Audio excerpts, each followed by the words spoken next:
Every time I try to fight, I try to drop bombs with my elbows. It's kind of something I've come to do. I don't know. Yeah. You have a singular dream to be the UFC's youngest champion in its history. You're one step closer to that. How good does that feel? It feels amazing, you know. But at the same time, I'm just the same person I've been. So I'm going to continue doing that. Congratulations on a huge win, Macy. Brendan, back to you. Great job. Tail of the tape for our featured bout of the evening at light heavyweight. Both of these fighters, 30 years old, both 6 feet tall, both have a reach of 76 inches. Just about set to go for our 5th and final fight of the night from Las Vegas. And the referee will be Mark Smith.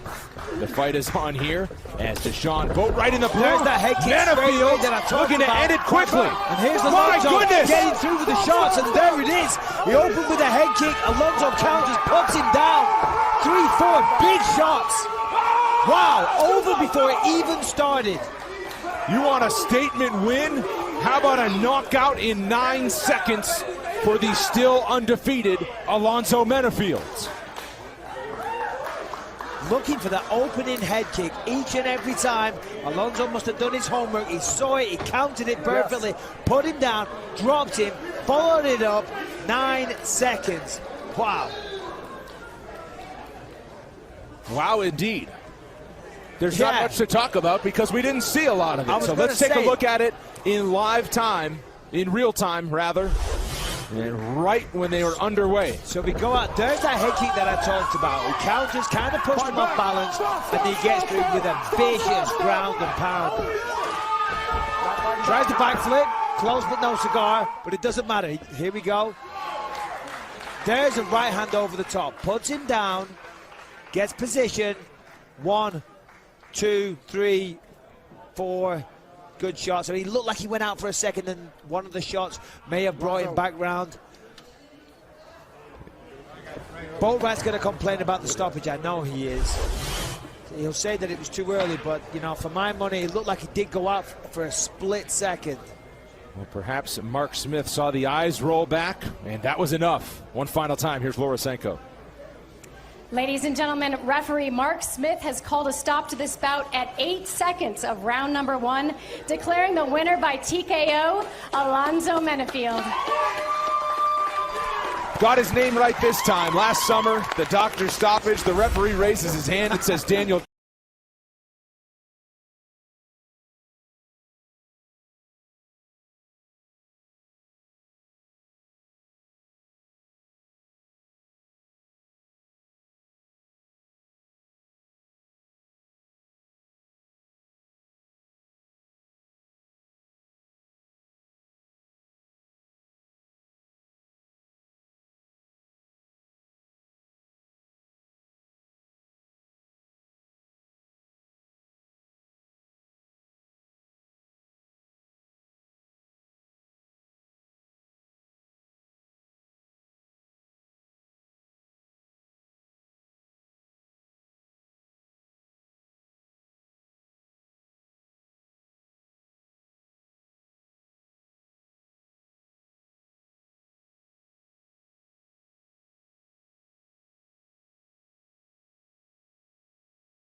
This idiot here has been trying to me ever since I went to recall. Was denied. You said not the lawyer. So why am I still alive? He gave you lots of help. Eddie, my pleasure, man. That was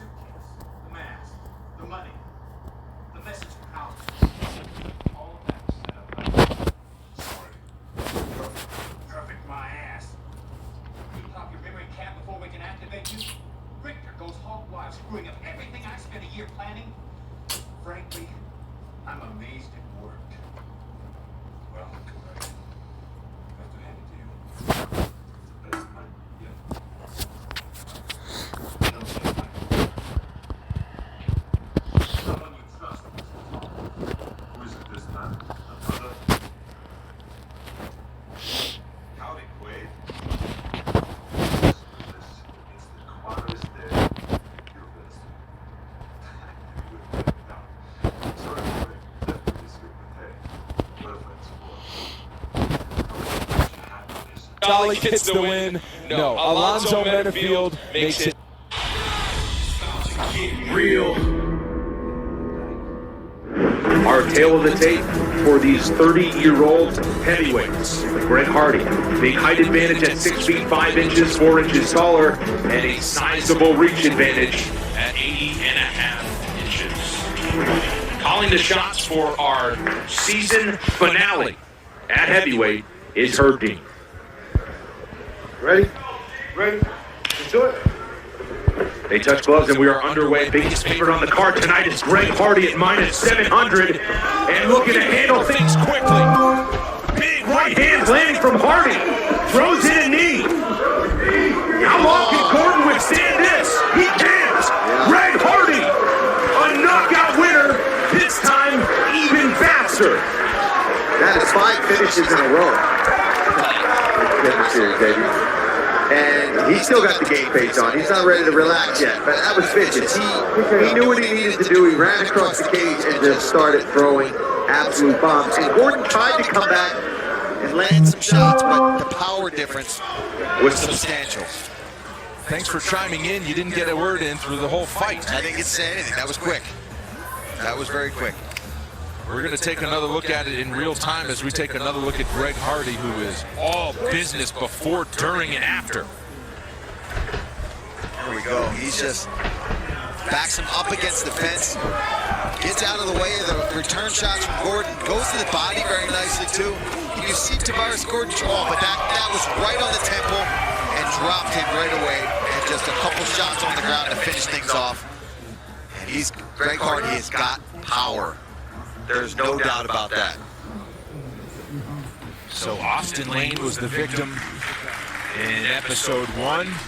That gets the trademark reaction from Dana White, sitting octagon side, and Greg Hardy is now 2-0 as a pro in MMA. Once again, here's Laura Senko.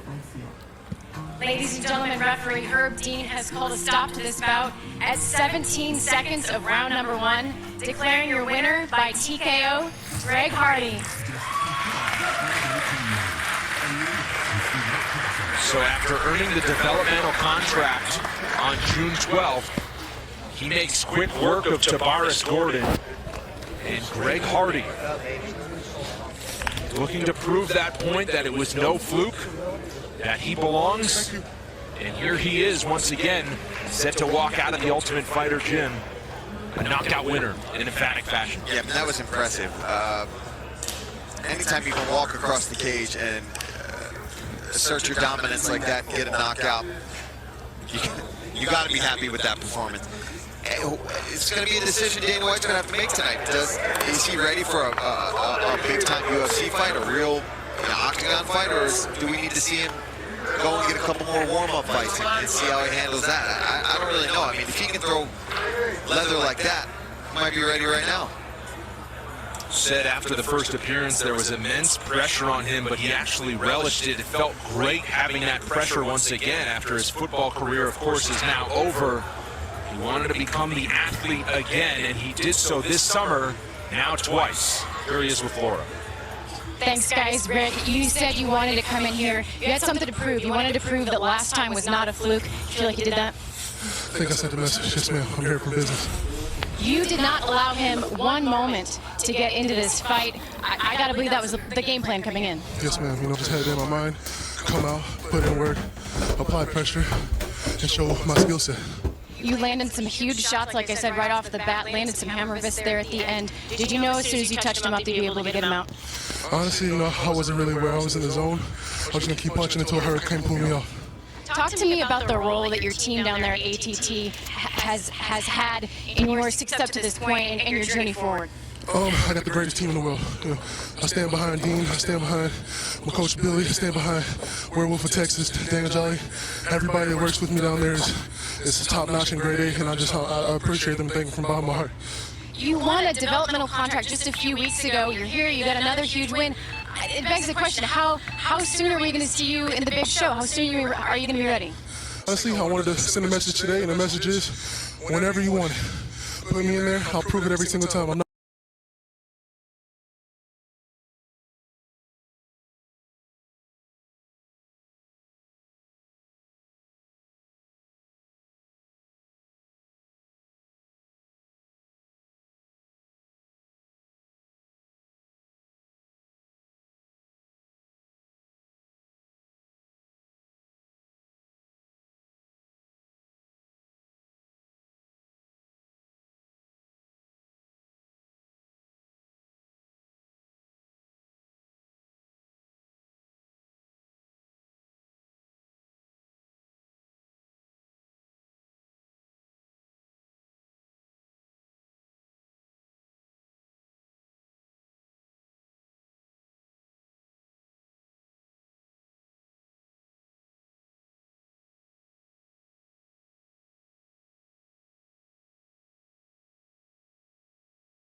not here to steal anything. I'm gonna earn every single set. Greg, you proved a lot tonight. Enjoy your victory. Thank you so much. Guys, back to you. Here's a look at the tail of the tape. You can see Haji certainly has the reach advantage, 4.5 inches over Matt Sales. He also is taller by an inch. This is going to be a dandy. Jason Herzog, keep your head on a swivel because there could be a lot going on in the octagon here in just a matter of moments. Now, are you ready? Are you ready? Fight! 6-0 for Haji against 6-1 for Sales. You can see Haji likes to switch stances, but he just ate one clean there. Clean right hand to the button. Buckled his legs a little bit. He's okay. Composed now. Sales in the blue, Haji in the burgundy. Oh, again. Matt Sales has set his stall out. He's looking for that right hand knockout right from the get-go. You know, moves like that are great. They look flashy. They're amazing, but they don't necessarily land. This is very telling. The fact that the kickboxer, the flashy kickboxer, is looking for a takedown means he doesn't like what he just experienced on the field. Yeah, that single leg couldn't get it. Matt Sales, 3 finishes, 115 or less in his pro MMA career. One loss to George Hickman back in 2016 after winning his first 5. Sales just looks so calm and composed, like he's been there a million times before. Of course, doing those times for such a long time. Nice move there from Yazin. Sales says, you know what, I'm not worried about that. Ooh. Swings that right hand and pays attention. Nice! With the straight right! He's recovered though. He has got power in his hands. It's over here. He's covering up now. Referee's going to step in any second. He's going out of We're that not ground and pound. We're not getting through, but you've got to do something. Sales like money here. He's moved just in time. Referee was about to step in. This isn't good. Full amount. The end is nigh. He's trying to get out of there, but it's not enough. Here we go. Sales is just pouring it One after the other. Wow, Sales. Wow, that's an impressive performance. I do not envy. You know, usually in life I envy Dana White, not tonight. I don't know how you make a decision. I feel like there are 4 worthy winners tonight who could earn a UFC contract. I know who I would pick. Yeah? But I'm not going to say. Oh, that's what we call a tease in the television business. Let's take a look at it again. It was another pretty quick fight. Let's take a look at the first right hand that landed right at the start of the fight. We see here perfect timing. Kind of an overhand landed right on the jawline. Here's the second one. Boom! As he was kind of turning his head, went down, dropped. Looked like he was going to be out, but he recovered. Yazin Haji showing some good recovery skills there. but Sales just swarmed all over him, got full mount, and then from there, it was only a matter of time before the referee stepped in. Haji trying to, you know, thrust around and trying to get him off him, but it wasn't enough. One after the other, referee steps in. Amazing performance, calm, composed, picked his shots perfectly. Sales likes volume, and you could see volume there once he got Haji on the ground. Normally a very calculated striker. He was just setting him up and putting him down. Let's go to Laura Sanko to make it official. Ladies and gentlemen, referee Jason Herzog has called a stop to this bout at 1 minute and 57 seconds of round number 1, declaring your winner by TKO, Matthew Sales.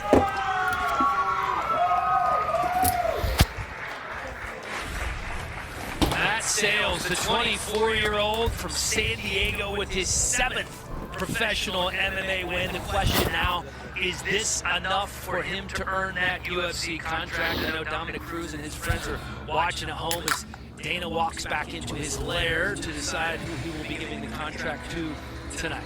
Well, to answer your question, was the performance good enough? The answer is yes, of course it was good enough. Performances don't get much better than that. He went out and picked his shots. It wasn't wild. He didn't just rush it and swing like a madman. He picked his shots. It was, you know, everything he threw was with intention and for a reason. And then, of course, on the floor, got him out. And Beautiful performance. He couldn't have done much better. Yazin Haji is a good fighter in his own right as well. That makes the performance even more impressive. Laura, take it away. Congratulations, Matt. Wow, what a moment. You guys are not making it easy.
For Dana tonight. Holy cow.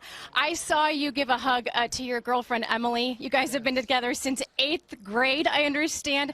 How big of a role has... Right hand didn't give him a moment to recover. 24-year-old Anthony Fluffy Hernandez from tiny Dunnigan, California, population 1,400, gets it done early in the first round, leaving no doubt. We had a lot of tough choices tonight. That first right hand that Jordan ate, let's take a look. Let's take a look. He eats one to the face, and right just kind of covers up. You can tell he didn't like it. Look, he turns away, he looks away, and Hernandez just swarms on him with that right hook. There it is again. He looks away, he doesn't like it. Right hook, right hook, right hook. He tries to push him away, misses. Left hook to the button, puts him down, and follows up with the left. 3 more lefts, and he's out cold. Man, amazing.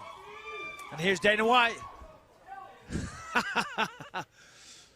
You know what? Dana knows he has some really tough decisions to make tonight. I don't know. Can he give out 3 contracts? I don't know. It's possible. Hey, I'm new to this show. I Right? don't know. Is that allowed? I think we gave out 3 contracts one time last year, did we not? One episode last year.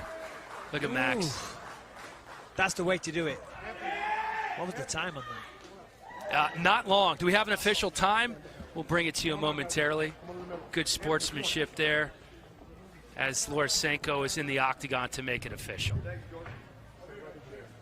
Ladies and gentlemen, referee Mark Smith has called a stop to this bout at 40 seconds of round number 1, declaring your winner by knockout, Anthony Hernandez. So there you have it. 40 seconds for Fluffy. Yeah. He's a heavy hitter. They said he had hammers for hands, and He's a crowd favorite as well, the chance of Fluffy. Oh, got to be happy for that young man. Now 7-0 in his pro MMA career. You know, it's crazy. Yeah. He's so well-rounded. He's finished 4 of his 6 fights on the ground, but there was no need here. We've got to change this nickname because Fluffy, he did not look fluffy to me. There's a picture of his, well, a poster of his father, Hugo Hernandez there. Just beautiful to see. Passed away in March. Such a huge part of his life growing up. Lorisenko with Fluffy Hernandez. Look at that smile on his face. Thanks so much, guys. Anthony, it's hard to overstate how big this moment is for you. Your father passed away just a few months ago. You dedicated this fight to him. How proud of you is he right now? He'd be happy. Take your time. I worked my ass off for this. I think my dad would be very happy at me right now. Still hard to talk about, but if you're hiring Dana, I'm fucking ready for the job. How instrumental was he in your journey up to this point? My dad's like the only reason I continued fighting. Without him, I don't know what I would be doing. Like, he was like literally my best friend. Let's talk about the fight for just a second. Obviously, you've had an undefeated opponent. He came out with a very unorthodox, sort of a traditional style. Did you know coming into this fight that the pressure would be the key, that you'd connect with those punches and sit him down? Yeah, I knew he was a kicker. I'm a kickboxer too. I keep getting called a grappler because I'm submitting people left and right, but I like to bang, and my last fight ended up a grappling match, and I was mad at myself for that, so I knew I had to come in here and make a statement. You connected with a couple of huge hooks, sat him down. Did you know that those specific strikes would be there coming in this fight? Yeah, my coaches, I mean, world class. I train with world class people. They're smart. My coaches are smart. They studied him, and then we just trained for it. So, yeah. Well, this is your moment. You have a chance to say something to Dana White. What would you like to say? I think I'm ready for the job. Congratulations. You put MMA gold on the map for sure. Guys, back to you. This is like the truest test any person can do. You know, you're in there one-on-one combat. MMA is a warrior sport. UFC is Rome. The type of grit needed to do this work is almost superhuman. There was always a voice in my head that said, I think you got that superhuman grit about you. You have your chance in the octagon to write history. A UFC contract, it's, you know, it's every kid's dream. I dream about this every night. I dream about holding the UFC belt.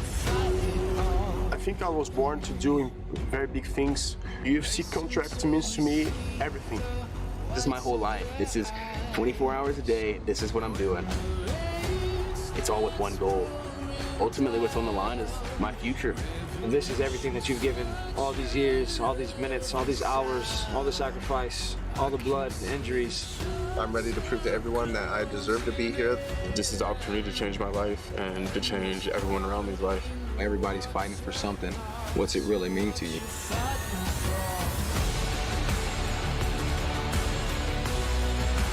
We have one night, 3 rounds to prove that we belong in the UFC. This one fights the world. I won't be denied. Winning is not enough on the Contender Series. You have to go out there and you have to put on a show. I want Dana to go, oh, did you see that?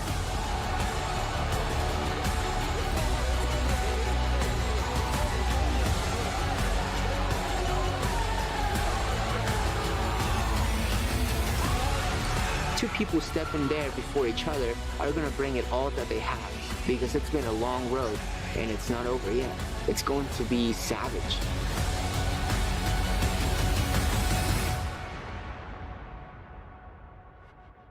It is Superman taking on He-Man. Spann is just a monstrous human being. This guy with 20, 30 more pounds could be an outside linebacker, big-time defensive end in football. 79-inch reach. So he has a healthy reach advantage over Emiliano Sordi. Mark Smith going to be our referee. Spann, by the way, the biggest favorite on the card tonight. Minus 500 going in. So when I talk about Sordi having his hands full, that is why. Because when the matchmakers look at this thing, they really love what Spann has been doing his last 3 fights since that knockout contender series. Yeah, the biggest favorite and the biggest man. Whoa, there it is, the right hand. I was going to say the biggest man at 6'5", and before I finished, he lands a beautiful right hand, but Sordi does this all the time. He leaves his neck open, and we see Superman Spann has got it already. There's the tap. There is the tap. A modified guillotine. Sordi had no choice but to tap. It was in super tight. A lot of pressure there. He specializes in these movements. And it's over before it even started. Last time it was him getting finished quick. This time he gets revenge. How about that for Sweet Redemption? His 6th win by guillotine. He has now finished 13 of his last 14 wins. Redemption is now complete for Ryan Superman Spann. The question is, has he done enough to get that contract? 26 seconds into the fight, he submits Emiliano Sordi. We don't have a lot of replays, Mike, but let's take a look at this. Yeah, but check this out. He lands that right hand, that puts him down. That's what set it all up. Sordi kicks off, tries to get back to his feet, and there it is. He leaves his neck out. He's done this 3 times in the past and 3 times prior to this loss by a choke, and you can see the pressure he's putting on there. He's got a nice modified guillotine, getting a lot of torque on the neck. He tapped. The referee didn't step in straight away. He held the choke on, which is the right thing to do. We see there he tapped, and you got to stay with it. Yeah, and he's out cold. The referee steps in. Was it enough? We don't know, but I tell you what, you can't do much better than that. No, you really can't. 26 seconds into the fight. I'll tell you what, it has been a good couple of weeks for Fortis MMA and Sayif Saud. Let's go to Laura Sanko in the octagon to make it official. Ladies and gentlemen, referee Mark Smith has called a stop to this bout at 2nd. Due to guillotine choke, Ryan Spann.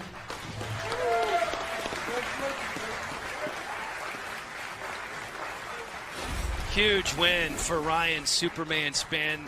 Now 14-5 as a pro. I said it's been a good couple of weeks for Fortis MMA. That's because his teammate, Alonzo Menefield, of course, had a quick win last week on episode 1. He had a very, very quick win. Not, well, I was going to say, not quite as slow as this guy. Yeah, 26 seconds, we're calling it slow, right? 26 seconds, exactly. I think it was 18 or something last week, but either way, it was very, very fast. His son Ryan is the one who gave him the pep talk to break him out of that month-long funk that he was in. His daughter Cheyenne Gracie, who had some issues when she was born. She's a fighter. That's why he wanted to give her the middle name of Gracie. And one of the great stories about Ryan Spann is the fact that he would sleep in his car sometimes after training sessions. Been there, done that. Sometimes you got to do what you got to do. Laura, take it away. Thank you so much, guys. Ryan, I would say redemption is yours. Last year you had a tough loss. You came out there and got a quick finish yourself. How important were your kids in the resurgence of your career? Very important. They're who I do this for. And everything I do is for them. My son, he's the one that got me to going back after that fight. So we're here. He wanted me to do more better, and here I am. I would say you definitely did more better for sure. Let's take a look at the finish here. You connected with a huge punch and then snapped up that guillotine. Was that an opportunity you saw coming into this fight? Actually, we had a game plan, and basically everything that happened in the fight came off the game plan. Coach wanted me to go out there and get rid of him quick, and I did what I was supposed to do. Did my job. Do you feel like you've done enough? Do you feel like you're on that short list now for the winners of the UFC contract? My performances speak for themselves. Ryan, thank you so much for taking a second. Congratulations. Thank you. Guys, back to you. Good job, man. You can see the reach is pretty even. 2-inch height advantage for Tyler Hill. And the 33-year-old Dwight Grant coming in just a bit longer in the tooth. Our referee for this one, our first bout of the night, Jason Herzog, as we get set to get underway. Season 2, Episode 2 of Dana White's Tuesday Night Contender Series. Fight. Dwight Grant and Tyler the Zombie Hill takes a big swing right out of the gates. Both guys talked about the importance of getting off to a quick start. Yeah, both guys have connected so far. Hill with the right hand, and Grant with a swinging wild overhand right as well. Kind of calmed down for a second now with Hill just trying to pull in that jab, setting up a nice low kick. Might take Grant just a minute to get comfortable. Hasn't fought since 2016. He's had at least 6 fights fall through in that time. His last fight, a unanimous decision in Bellator 165. I guess that's the low-level amateur scene. When you're really good, sometimes it's difficult to get matched up. But he didn't seem to have any problem starting hard and fast. That said, he eats one there through the low kick, got countered with a straight right. Almost as you said that, Tyler Hill eats a left as well. They call him the zombie because he tends to just kind of march through punches. He's zombie-like, and then he just can't be killed, according to one of his training partners, a pro Muay Thai fighter in Memphis. I'm pretty sure if you kill a zombie the right way, it doesn't come back. And Grant has knockout power in the left and the right hand, so, you know, if you're relying on that chin, just be careful. It's never the smartest strategy to come forward and just think, I've got a great chin, because look at that, he ate a couple there. A good exchange from both fighters. You talk about the knockout power for Grant. 5 of his 7 wins have come by knockout, and he comes into this fight on a 6-fight win streak. Nice counter left there for Grant. Grant's kind of stepping back and let Hill come forward, letting him be the aggressor and lead the dance, but then he's doing a really good job of slipping to the left or right and landing some nice counter shots. Misses with the kick to Hill. Oh, there we go. Solid connection there with a big left hand. Followed it up. Hill did a good job of blocking the next 2 shots, but that first one definitely got through. Under 3 minutes to go here in the first round. Takes a big swing, doesn't connect. As you said, they call Hill the Zombie, and it's a good nickname because he doesn't look shaken up at all. He's definitely eating a few big shots, lands a nice low kick there.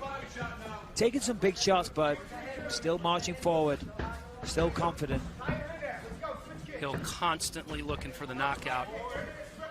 Doesn't consider himself an athlete. High school football player, said he wasn't very good at fighting when he started. He just has the will to win and the will to get better. He said he's not the most skilled fighter. He just works on it. Sometimes heart and will is the best thing you can have. But you got to have a good chin if you're going to fight like that.